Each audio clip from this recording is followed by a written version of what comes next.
Fethi Bena Chnoui, déjà parmi nous. Docteur, bonjour. Bonjour, Sabah al-Khair. Sabah al-Nour, comment ça va? Ça va, alhamdoulilah, je suis très content. On est très content, oui. Avec, par rapport au thème d'aujourd'hui. Ah, moi je pensais par rapport au temps déjà qu'il fait. Non, c'est un peu. Déjà. Tout s'arrange. On appelle ça oui. un alignement des étoiles. Voilà. Alhamdoulilah. Alhamdoulilah. Exactement. Et effectivement, nous sommes tous contents pour le thème d'aujourd'hui parce que c'est un petit peu votre mission chaque vendredi en notre compagnie et puis tout ce que vous faites. Hein. Oui. En dehors de Canal Algérie, c'est un petit peu la mission que vous vous êtes donnée. C'est vraiment sensibiliser, informer, prévenir. Et il semblerait que ça porte des fruits. Le ministère de la Santé, surtout le ministre lui-même, que j'ose saluer, justement a institué une semaine de prévention. Maintenant, et ça va se passer dans les hôpitaux, dans les... Oui. Moi, on m'a invité, j'ai eu l'honneur d'être invité par l'hôpital Zmeli, qui est un grand hôpital. Et justement, ils vont organiser à l'intérieur de l'hôpital ces journées de prévention. Et moi, je trouve que la symbolique est parfaite. Vous savez que l'hôpital Zmeli, comme tous les hôpitaux, et surtout Zmeli, il est assailli chaque soir, les urgences, la maladie. Et dans cet hôpital, on va parler de prévention. C'est-à-dire qu'on va venir à l'hôpital à l'aise. Quand on va dans une danse, on prend sa maman ou sa femme ou son père ou son grand-père, on est angoissé, mais là, pour une fois, on invite les gens à venir à l'hôpital pour justement éviter la maladie à travers la prévention. Et je crois que c'est un pas excellent que fait le ministère de la Santé vis-à-vis des citoyens, dans le sens où on introduit et on casse un peu cette image de l'hôpital, de l'hospitalocentrisme, où on va pour la maladie. Là, on va aller à l'hôpital parce qu'on va recueillir comment se prémunir des maladies. C'est là où la symbolique, et moi je suis très content, on y arrive, on va y arriver. Voilà, on va y arriver. Alors, vous la voyez comment, finalement, cette semaine de prévention au niveau des hôpitaux? Comment on va s'y prendre avec les malades? Surtout que vous avez dit quelque chose de très important, lorsqu'on vient à l'hôpital, on est très stressé. On est pressé, on est angoissé parce qu'il y a la maladie. Alors là, comment justement les médecins comptent s'y prendre, se prendre plutôt avec les patients pour pouvoir les sensibiliser par rapport à cette Pas les patients, les citoyens. Les citoyennes. Justement, parler aux citoyens, les informer pour leur éviter d'être des patients, d'être des malades. On peut maintenant, grâce à la science, on peut prévenir, c'est-à-dire éviter ou retarder l'apparition d'une maladie. On prend l'exemple le plus frappant, le diabète. On va expliquer ce que c'est que le diabète, et d'autant plus que ça tombe avec Ramadan. Tous mes respects pour Ramadan, c'est pas lui la cause, mais pour moi Ramadan, c'est une halte sur 11 mois d'anarchie alimentaire. C'est le fawda, j'aime mieux le mot en arabe. Le fawda alimentaire. Très expressif comme terminologie. Voilà, comme terminologie. Et Ramadan, c'est une halte. Se poser, dire que 11 mois, c'était le fawda. Ramadan, je vais apprendre à surmonter mes envies. Shahawat, mes envies dans tous les domaines, c'est-à-dire que je vais reprendre en main ma personnalité, et c'est moi qui vais diriger. Là, vous dites quelque chose de très important, docteur, par rapport à Ramadan, c'est vraiment prendre en charge sa personnalité, parce que tout est question de ça, hein, finalement, parce que on a tendance à manger, comme on dit, de ses instincts. Comme on a l'habitude de le dire dans notre quotidien, on mange avec les yeux, donc on y va dans une boulangerie avec toute la panoplie de pain, de variétés que nous avons, on va prendre de tout, mais finalement, une fois le jeûne est rompu, on va pas tout manger. Vous avez été au cœur du problème. Vous avez pris un exemple, les boulangeries. Vous savez que les maladies sont maintenant, c'est l'environnement qui impacte le sujet. Quand une boulangerie, c'est mon environnement, les boulangeries sont normales. ça fonctionne en Algérie. Mais fait Ramadan, on devient fou. Vous avez des dizaines de pains, de sortes de pains, de variétés de pains. Et je comprends pas pourquoi c'est le même boulanger, le même qui est derrière le comptoir, la même population, mais brutalement, je comprends pas pourquoi on a pris cette option de présenter de ta'zitoun, je sais pas trop quoi, des torsades, je comprends. Et là, il faudra expliquer, vous me demandiez comment, il faudra expliquer aux citoyens qui vont venir dans le cadre de cette semaine de prévention, leur expliquer qu'il ne faut pas tomber dans ce piège. Surtout le piège qu'il ne faut pas manger avec les yeux. Et en plein mois de Ramadan, il faut fructifier ce qu'a apporté le mois de carême qui est essentiel. J'aime pas le carême, le mois de jeûne. Le mois de jeûne. Et il faut fructifier ça et apprendre que le mois de jeûne, c'est surtout de réfréner ses instincts dans tous les domaines. C'est prendre en main sa personnalité et dans tous les domaines. Et c'est ça qui est important. Ça, c'est en faveur de votre santé, c'est en faveur. Et expliquer aussi que Ramadan, c'est ce qu'on appelle Sahara, qui est tout ça. Ensuite, la plus grosse catastrophe, justement, c'est au niveau de Sahara, docteur. Ce qu'on appelle Sahara, parce que c'est pas une Sahara. Une Sahara dans les cafés. Alors surtout, il y a une chose moi, qui m'horripile, qui est une catastrophe au point de vue santé, ce qu'on appelle des tartes. Les tartes. Alors, c'est un truc atroce, la composition. Il va falloir expliquer aux gens, la tarte, où on met beaucoup de couleurs. Fraise, on dit fraise, et ça n'a rien à voir avec la fraise, c'est un liquide chimique qui est rouge.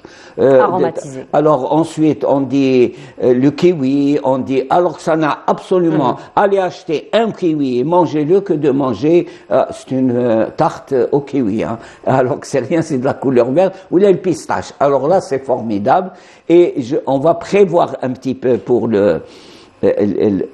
l'été, glace à la pistache, ce n'est pas glace à la couleur chimique pistache.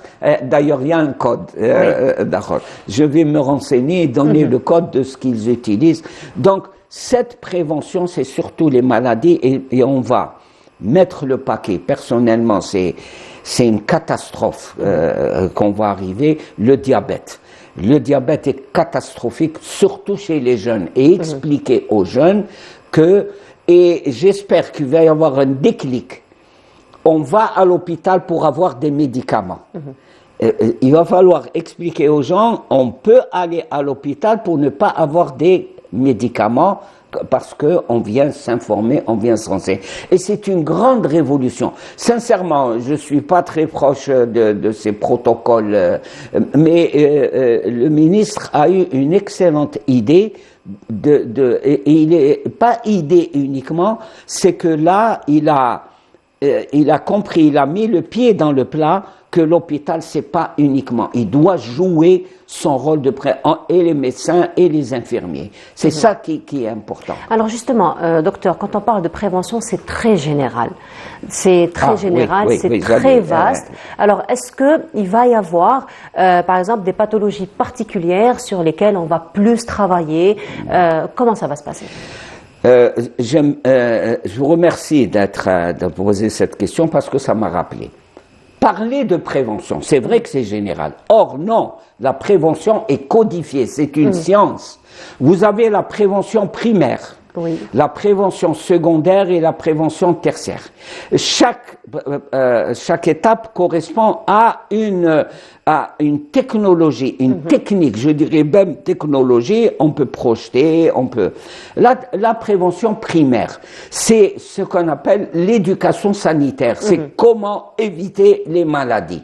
Et là, par exemple, je passe directement à la prévention tertiaire, c'est même quand on est malade, quand on a une pathologie, on doit avoir ce qu'on appelle une éducation thérapeutique. thérapeutique pour éviter, malgré la maladie, pour éviter les complications de la maladie. Par exemple, ou apparition d'autres maladies. Ou apparition. Oui. Par exemple, si votre maladie exige, Amin. si votre maladie avec vous, Inch'Allah, et ceux qui nous regardent. Comme ça, la formule magique. Magique, oui, la formule magique, effectivement. Par exemple, si votre maladie est une maladie auto-immune, si vous êtes sous, on vous prescrit des corticoïdes, c'est le seul traitement. Oui. Il faut prendre en charge cette maladie réelle, auto-immune, dont on ne connaît pas les causes, l'étiologie. Pourquoi notre système immunitaire se retourne contre nous et parfois la polyarthrite rhumatoïde commence à bouffer nos articulations. Donc, c'est ça qu'il faut expliquer à la population.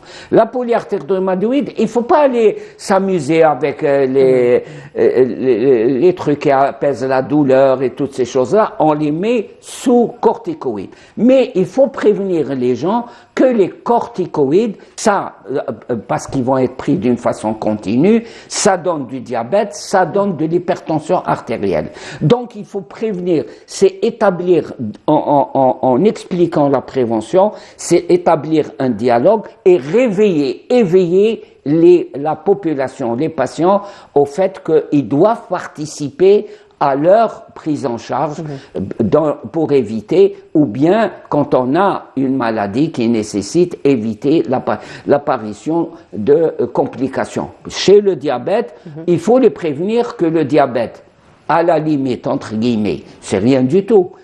Mais le sucre, en plus, dans le sang, ça entraîne une destruction des reins, ça entraîne une destruction. Maintenant, par exemple, dire aux gens que le diabète, c'est une maladie vasculaire. Elle touche le système vasculaire et comment il faut faire, ce qu'il faut manger. Et le plus important dans la vie, et j'ai remarqué que c'est de prendre conscience. Je prends conscience de ma maladie. Mais en avant, je prends mes médicaments et puis c'est tout. Mais moi, j'insiste, il faut qu'on arrive à ce stade-là, au niveau de la prévention primaire. Comment ne pas tomber malade? C'est possible maintenant par mon comportement et surtout aussi, ça c'est extrêmement important, l'environnement. L'environnement. Oui, justement, parce que l'environnement, il y a tellement de choix. De sollicitations. Il y a tellement de sollicitations, effectivement, que là, c'est vrai que ça rend pas service. Ça rend malade. Et c'est là où, si on fait un programme national de santé, et il faut pas parler de l'industrie alimentaire. L'industrie alimentaire a un grand rôle. Dans notre pays, on a une population saine, on a des situations. Et l'industrie alimentaire, il ne faut pas penser juste à produire. On a produit tant d'hectolitres, tant de tonnes, tant de quintaux, mais là, par exemple, si on ne sait pas utiliser les pesticides, il faut les utiliser. Ils sont importants, ils doivent entrer, mais ceux qui utilisent les pesticides ou bien les engrais doivent connaître que c'est une matière chimique qu'il faut connaître pour doser en fonction de la superficie, en fonction de ma production. C'est pas comme maintenant verser dans un bidon un produit hautement. Et même celui qui utilise ces produits chimiques est en danger. Et il faut apprendre à mettre des gants, à mettre une combinaison, ne pas respirer. Ça serait une chose. Vous savez que le cancer, parfois on prépare le traitement. On mélange des produits anticancéreux. Vous savez qu'il y en a certains qui préparent ça comme s'ils préparaient un thé, alors que ça doit être dans des conditions parfaites, et parce que ceux qui... Même le thé, docteur, il a toutes ses exigences, hein, même finalement. Le thé, ça a tout. Donc, vous voyez qu'il y a des normes. Ce qu'on doit appliquer dans notre pays, et c'est là la prévention, c'est il y a des normes. Toute la vie, c'est des normes. Et même Allah subhanahu wa ta'ala dit wa khalaqt al-qamar wa ash-shams bi hisban. Dieu, Allah subhanahu wa ta'ala, j'ai calculé. Le hisban, c'est pas en avant. Alors comment nous, faibles mortels, on ne prend pas, en considération, mais notre rôle, et je remercierai jamais assez Canal Algérie et surtout bonjour. À travers vous, hein, surtout. Oui, mais sincèrement, je parle pas au point de vue protocolaire. J'ai l'honneur de participer à ces informations en direction en tout cas, tout l'honneur est pour nous, docteur. Mais sinon, les prochaines rubriques, probablement, on va revenir sur le bilan de cette semaine de prévention pour voir un peu comment ça s'est passé. Là, moi, je pourrais vous parler de l'hôpital Zmeli. Effectivement. En tout cas, merci beaucoup, docteur, encore une fois, d'être revenu sur cette question.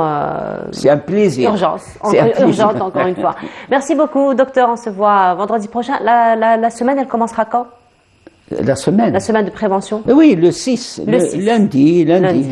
6, 7, 8, 9, je crois, c'est pendant 4 jours. Voilà. En tout cas, merci beaucoup, docteur. On vous retrouve très, très bientôt. Inch'Allah.